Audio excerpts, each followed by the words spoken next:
Hello दोस्तों, आशा करता हूँ आप सभी अच्छे होंगे। हम यूपी पुलिस कांस्टेबल का जो एग्ज़ाम हुआ है 23 अगस्त को फर्स्ट शिफ्ट में, उसके क्वेश्चन करेंगे यानी पेपर सोल्व करेंगे।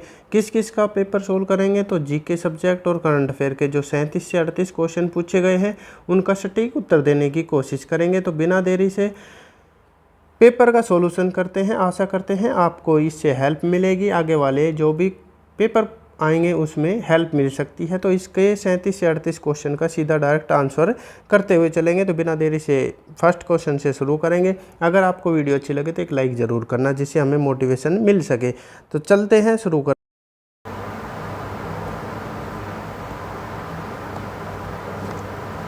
तो जीके जीएस का फर्स्ट क्वेश्चन से शुरू करेंगे, यानी करंट अफेयर का भी क्वेश्चन दे रखे हैं इसमें, तो सारे करेंगे। यानी 37 से 38 क्वेश्चन पूछे गए, 1 से 2 क्वेश्चन हम नहीं कर पाएंगे सोल्व, उसके लिए मैं क्षमा चाहता हूं। तो दे रखा है क्वेश्चन, द स्कारलेट लेटर किसने लिखी, तो किसके द्वारा लिखी गई थी। अगर ये पूछा जाए कब प्रकाशित की गई थी, ये पूछा जाए आपसे तो 19 यानी 1850 में ये पुस्तक प्रकाशित हुई थी। अगर पूछा जाए कहाँ के उपन्यास या लेखक कहाँ के थे, तो ये अमेरिका से यानी अमेरिकी लेखक थे। तो आंसर कौन सा सही रहेगा, तो आंसर ऑप्शन डी सही रहेगा। नथानिएल हॉथॉर्न के द्वारा ये लिखी गई है। आगे बढ़ेंगे अगले क्वेश्चन पर, ऑप्शन डी सही रहेगा। अगला क्वेश्चन दे रहे 114 नंबर, उपभोक्ताओं के बीच लगातार संचार का प्रोत्साहित करने के लिए किस सोशल मीडिया प्लेटफॉर्म ने स्ट्रिक्स नामक सुविधा चालू की है। कौन सी स्ट्रिक्स पूछ रखी है, किसके द्वारा, 4 ऑप्शन दे रखे हैं। कौन किसके द्वारा की गई है, तो ऑप्शन ए सही रहेगा, स्नैपचैट के द्वारा की गई है। और ये एक से दूसरे को यानी एक जो यूजर है उससे दूसरे को तस्वीर भेजने के लिए की गई है। आगे चलें, अगला क्वेश्चन दे रखा है, पल्लव राजवंश की राजधानी कहाँ स्थित है। पल्लव की पूछ रखी है, कौन सा ऑप्शन सही रहेगा इसका, तो इसकी पल्लव की राजधानी कौन सा होगा, तो ऑप्शन सी सही रहेगा, कांचीपुरम इसकी राजधानी है। अगर आपसे पूछी जाए तो तंजावुर किसकी है और किस राजवंश की, तो चोल की होगी।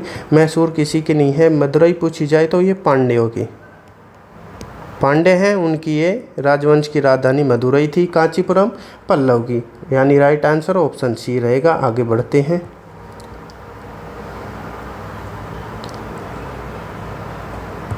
एक 116 नंबर दे रखा है, वित्तीय स्थिरता बोर्ड क्या करता है, यानी जो वित्तीय स्थिरता बोर्ड है वो क्या करता है। 4 ऑप्शन दे रखे हैं। इसका आंसर मेरे हिसाब से तो डी रहेगा, यानी मेरे हिसाब से, और बाकी जब आंसर किया है तब देख सकते हैं। इसका रहेगा, यह वित्तीय स्थिरता सुनिश्चित करता है। क्या करता है, यह वित्तीय स्थिरता सुनिश्चित करता है, यानी FSB क्या करता है, तो ये वित्तीय स्थिरता बोर्ड है और जो वित्तीय स्थिरता सुनिश्चित करता है। आगे चलते हैं,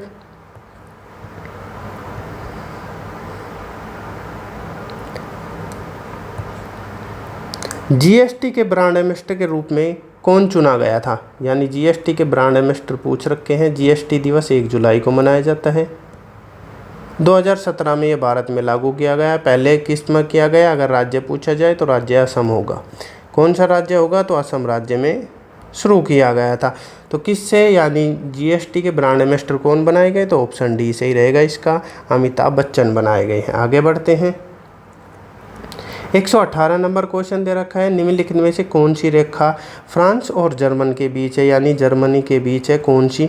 अगर 49वीं पैरेलल रेखा पूछी जाए तो ये किसके बीच है, अमेरिका और कनाडा के बीच सबसे शांत रेखा है ये। अगर ये पूछी जाए अगले वाली जो भी परीक्षा होगी उस शिफ्ट में पूछा जाए तो ये 49वीं पैरेलल रेखा किससे संबंधित है, तो अमेरिका और कनाडा के बीच सबसे शांत है। इसका पूछ रखा है फ्रांस और जर्मनी के बीच जिसे कौन सी रेखा कहा जाता है, इसमें नहीं दे रखा, मैगिनोट रेखा कहा जाता है। कौन सी, मैजिनोट या मैगिनेट, मैगिनोट या मैजिनोट रेखा कहा जाता है, और इसका ऑप्शन सी सही रहेगा। सिगफ्रीड लाइन भी कहा जाता है, किस देश के बीच, तो फ्रांस और जर्मनी के बीच। मैजिनोट या मैगिनोट रेखा भी फ्रांस और जर्मनी के बीच जो दूसरा नाम है। आगे चलेंगे, विदेश व्यापार महानिदेशालय किस मंत्रालय के अंतर्गत आता है, कौन सा, DGFT विदेश व्यापार महानिदेशालय किस मंत्रालय के अंतर्गत आता है? 4 ऑप्शन दे रखे, कौन सा ऑप्शन इसका सही रहेगा? तो इसका ऑप्शन डी सही रहेगा, यानी किसके बीच आता है अगर पूछा जाए तो वाणिज्य और उद्योग मंत्रालय के अंतर्गत आता है ये। आगे चलेंगे, आप देख लेना आपके कौन कौन से सही हुए हैं। इसमें दे रखा है अगला क्वेश्चन, जो परमाणु ऊर्जा उत्पादन के लिए कौन सा तत्व आवश्यक है? तो कौन सा परमाणु जो परमाणु रिएक्टर में है उसके उत्पादन में, परमाणु ऊर्जा के उत्पादन में कौन सा तत्व? तो ऑप्शन डी सही रहेगा, इसका यूरेनियम तत्व की आवश्यकता होती है। अगला क्वेश्चन 121, नोएडा उत्तर प्रदेश के किस जिले के अंतर्गत आता है? तो नोएडा पूछ रखा है यूपी के किस जिले के अंतर्गत आता है? तो किसके आता है? तो ऑप्शन डी सही रहेगा, इसका भी गौतम बुद्ध नगर के अंतर्गत आता है। अगला क्वेश्चन दे रखा है विश्व डाक दिवस किस दिन मनाया जाता है? तो विश्व डाक दिवस पूछ रखा है हर साल कब मनाया जाता है? तो इसका ऑप्शन डी सही रहेगा, 9 अक्टूबर को हर साल ये विश्व डाक दिवस के रूप में मनाया जाता है। आगे चलेंगे,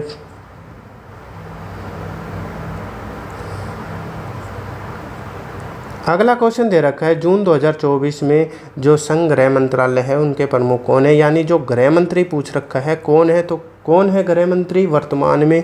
तो ऑप्शन डी से रहेगा अमित शाह, जिनके पास पहले सहकारिता मंत्रालय भी था। तो गृह मंत्री कौन है? तो अमित शाह होंगे। अगला क्वेश्चन पूछ रखा है जो कांग्रेस है इंडियन नेशनल कांग्रेस उसकी स्थापना कब की गई थी, किस वर्ष की गई थी? तो इसका तो आपको पता होगा, ऑप्शन डी से रहेगा 1885 में की गई थी।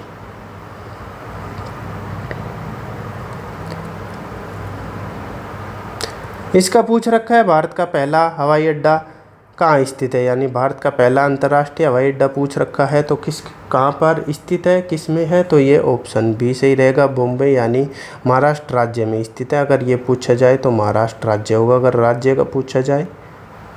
इसमें पूछ रखा है किस शहर में कहाँ पर स्थित है? तो मुंबई में है। अगला क्वेश्चन दे रखा है भारत में व्यवसायों के लिए जो सेवाओं हेतु पूछ रखा है, अगर माल हेतु पूछा जाए तो इसका आंसर अलग होगा, अगर माल हेतु पूछा जाता तो बताऊंगा। और इसमें पूछ रखा है सेवा हेतु जीएसटी पंजीकरण के थ्रेशोल्ड लिमिट, यानी कौन सी थ्रेशोल्ड लिमिट है यानी सीमा क्या है? तो कितनी होगी? अगर पूछ रखे सेवाओं के लिए पूछ रखी है तो ऑप्शन ए सही रहेगा, कितनी है?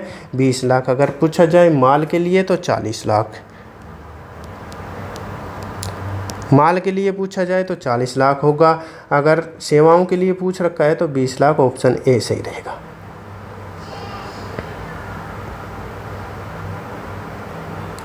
आगे चलते हैं, अगला क्वेश्चन दे रखा है डैश दुर्भावनापूर्ण फाइलों वाली छवियों का उपयोग करके, यानी हैक को अपने खाते की जानकारी चुराने या आपके कंप्यूटर को संक्रमित करने में मदद करने के लिए किया जाता है, यानी किसका उपयोग किया जाता है?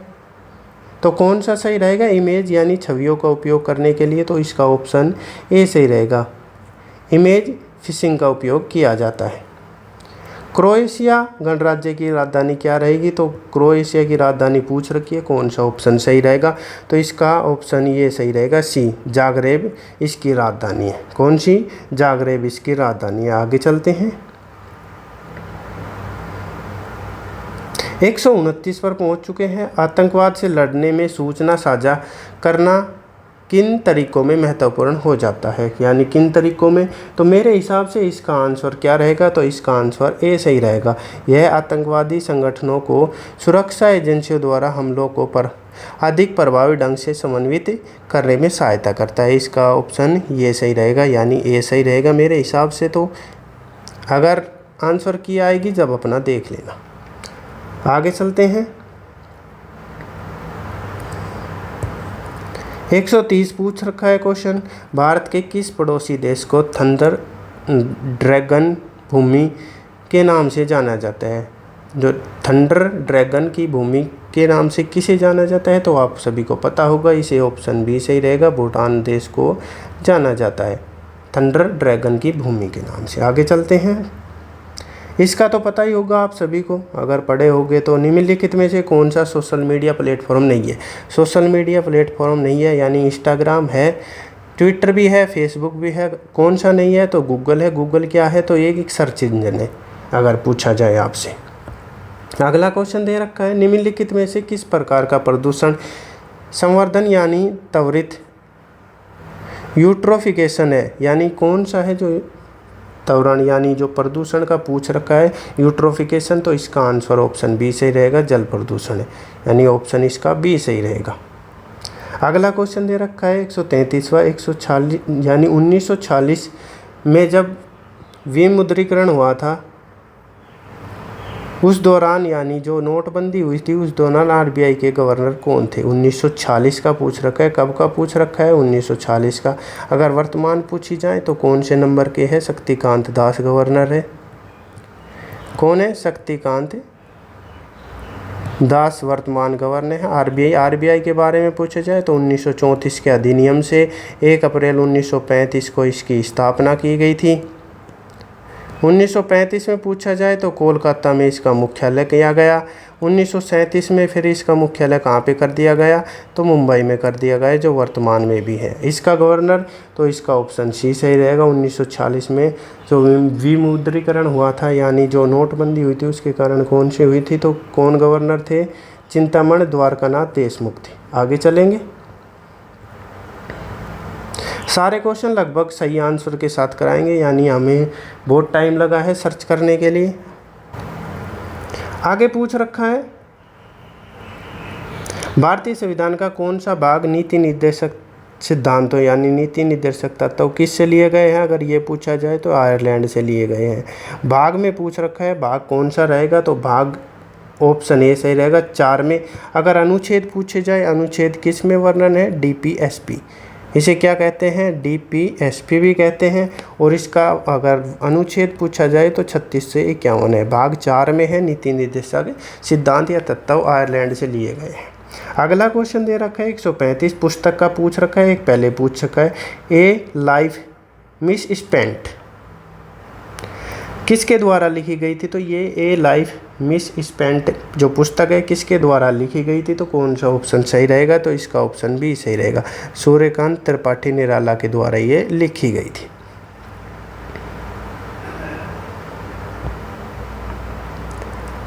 अगला क्वेश्चन दे रखा है आसमान, जो आसमान का रंग है नीला वो किसके कारण दिखाई देता है, तो इसका आंसर कौन सा सही रहेगा, तो इसका आंसर ऑप्शन ए सही रहेगा। जो वायु के अणु हैं उनके द्वारा जो प्रकाश में जो सूर्य के प्रकाश का किरणन यानी बिखराव होता है उसके कारण आसमान नीला दिखाई देता है। अंतरिक्ष से कैसा दिखाई देता है, तो काला दिखाई देता है, ये भी याद रखना। अंतरिक्ष से कैसा दिखाई देता है, काला दिखाई देता है। आगे चलते हैं। अगला क्वेश्चन दे रखा है रमन सुब्बा राव जिनका हाल ही में निधन हो गया, वो किस खेल से जुड़े हुए हैं, यानी जो रमन सुब्बा राव है वो किस खेल से संबंधित है, कौन सा सही रहेगा। उनका निधन कब हो गया, कितनी उम्र में, तो 92 वर्ष की उम्र में इन्हें निधन हो गया। कौन से खेल से, तो ऑप्शन ए सही रहेगा, क्रिकेट खेल से, और ये बल्लेबाज थे। आगे चलेंगे अगले क्वेश्चन पर। ये तो आसानी क्वेश्चन है। प्रायद्वीपीय भारत की सबसे लंबी नदी का नाम पूछ रखा है, सबसे लंबी नदी कौन सी है, तो कौन सी है, तो इसका ऑप्शन ए सही रहेगा, गोदावरी नदी भारतीय प्रायद्वीप की सबसे लंबी नदी है। अगला क्वेश्चन पूछ रखा है 139 NHRC का पूर्ण रूप क्या है, तो यह इसका क्या है, यानी हिंदी में भारतीय मानवाधिकार आयोग है, जिसकी स्थापना कब की गई थी, तो 12 अक्टूबर 1993 को की गई थी। क्या है हिंदी में पूछा जाए तो भारतीय मानवाधिकार आयोग, जिसकी स्थापना मैंने बता दी है। इसकी फुल फॉर्म क्या रहेगी, तो national human rights commission India, ये इसकी फुल फॉर्म रहेगी। हिंदी में भी पूछ सकता है, भारतीय मानवाधिकार आयोग, जिसका गठन या स्थापना 12 अक्टूबर 1993 को की गई थी। चलें आगे, ये देख लेना, national human rights commission India, ये देख लेना, इसमें अलग है, वो अपना देख लेना एक बार करके। अगला क्वेश्चन 140वां पूछ रखा है, वर्ष 1985 में कौन सा अंतर्राष्ट्रीय वर्ष घोषित किया गया था। 1985 का पूछ रखा है, कौन सा किया गया था। अगर पूछा जाए महिला वर्ष, तो 1975 में अंतर्राष्ट्रीय महिला वर्ष। 1975 में बाल वर्ष पूछा जाए, बच्चे का वर्ष, तो 1979 यानी 79 में। अगर इसका पूछ रखा है 1985 में कौन सा अंतर्राष्ट्रीय वर्ष घोषित किया गया, तो ऑप्शन डी सही रहेगा, युवा अंतर्राष्ट्रीय वर्ष घोषित किया गया था। आगे चलते हैं अगले क्वेश्चन पर। इसका आप देख लेना, इसका मेरे को आंसर नहीं मिल पाया, यानी 141 का। आगे चलते हैं।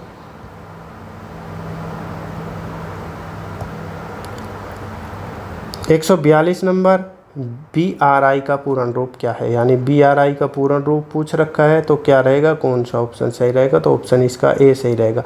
बेल्ट एंड रोड इनिशिएटिव है, जो किसके द्वारा 2013 में चीन के द्वारा शुरू किया गया था। किसके द्वारा, तो चीन के द्वारा ये शुरू किया गया था। आगे चलते हैं, इसका भी क्वेश्चन नहीं मिल पाया, ये 143 का। आगे चलते हैं, इनकी आंसर की आएगी जब ये हो पाएगा। यानी 144 दे रखा है, भारत 144 दे रखा है। पहली बार राष्ट्रीय कृषि नीति कब घोषित की गई थी, तो कब घोषित की गई थी, कौन सा ऑप्शन सही रहेगा, तो ऑप्शन इसका सी सही रहेगा। जुलाई सन 2000 में पहली बार भारतीय कृषि नीति घोषित की गई थी। अगला क्वेश्चन दे रखा है, यानी किस वर्ष, जो इसमें कुछ नहीं पूछ रखा है, ये बाकी वैसे दे रखा है। जो मानवाधिकार परिषद है, यह राष्ट्रीय मानवाधिकार परिषद, वो जो राष्ट्र यानी संयुक्त राष्ट्र मानवाधिकार से ही संयुक्त रूप से ट्रांसफ़र कर दी गई, वो कब कर दी गई थी, तो वो ऑप्शन ए सही रहेगा 2006 में, यानी 15 मार्च को। इसका ऑप्शन ए सही रहेगा, 15 मार्च को ये प्रतिस्थापित किया गया था। ये दे रखा है इसमें, और कुछ नहीं है, इतना बड़ा लिख रखा है, उसका कोई नहीं ऑप्शन। अगले क्वेश्चन पे चलते हैं, ऑप्शन ए सही रहेगा इसका 145 का। अगला क्वेश्चन 146, अफ्रीका को आर पार दौड़ लगाने वाले पहले व्यक्ति, यानी जो अफ्रीका है उसको दौड़ कर पार करने वाले पहले व्यक्ति, तो ऑप्शन डी सही रहेगा, रस कुक। आगे चलते हैं, 3 क्वेश्चन ही बचे हैं 150 तक, यानी 37 से 38 क्वेश्चन में से 2-3 क्वेश्चनों के आंसर नहीं मिल पाए हैं। अगला क्वेश्चन दे रखा है 147, भारतीय कृषि अनुसंधान ने भारत में संरक्षित कौन से बासमती किस्मों की खेती के लिए किस देश के खिलाफ कानूनी कार्रवाई की मांग की है, यानी उसने जो बासमती चावल है उनकी कॉपी करके लगाया हुआ है, तो कौन से देश की, तो ऑप्शन डी सही रहेगा। किसकी कानूनी कार्रवाई के लिए मांग की है, तो पाकिस्तान की इसका रहेगा। अगला क्वेश्चन दे रखा है 148, कौन सा भारतीय जो राज्य है अपनी अनूठी वारली, कौन सी वारली चित्रकला के लिए जाना जाता है, तो इसका ऑप्शन कौन सा सही रहेगा। ये ने हमने काफ़ी जो हमारी क्लास थी आरपीएफ की उसमें कराया है, यानी महाराष्ट्र से संबंधित है। आगे चलेंगे अगले क्वेश्चन पर। अब अगला क्वेश्चन दे रखा है, जो चिकनकारी है जो शैली, वो उत्तर प्रदेश के किस शहर से संबंधित है, कौन सी चिकनकारी, कौन सी कढ़ाई शैली है, ये किस से संबंधित है, किस शहर से, तो ऑप्शन ए सही रहेगा, लखनऊ की। चिकनकारी लखनऊ की। अगर राज्य पूछा जाए तो उत्तर प्रदेश होगा। अगला क्वेश्चन 150वां क्वेश्चन, लास्ट क्वेश्चन है, जो महासागरीय अम्लीयकरण का प्राथमिक कारण क्या है। जो अम्लीयकरण हो जाता है, यानी अम्ल की अधिकता हो जाती है उसमें जो महासागर में, उसका कारण, मुख्य कारण क्या है, तो कौन सा सही रहेगा, तो इसका ऑप्शन ए सही रहेगा। समुद्री जल में जो CO2 का है वो अवशोषण हो जाता है, इसलिए अम्लीयकरण, यानी जो महासागर का जल है वो अम्लीय हो जाता है। ये हमारे क्वेश्चन थे 37 से 38। आपको क्लास कैसी लगी, अच्छी लगी हो तो एक लाइक करा। 1 से 2 क्वेश्चन हमने कराए नहीं है, और 1 से 2 क्वेश्चन अगर आंसर की आएगी तो उसका आंसर चेंज हो सकता है। बाकी हमने अच्छे से, यानी जो सही आंसर है वो कराने की कोशिश की है। अगर आपको क्लास अच्छी लगे तो एक लाइक ज़रूर करना। धन्यवाद, आपका दिन शुभ हो।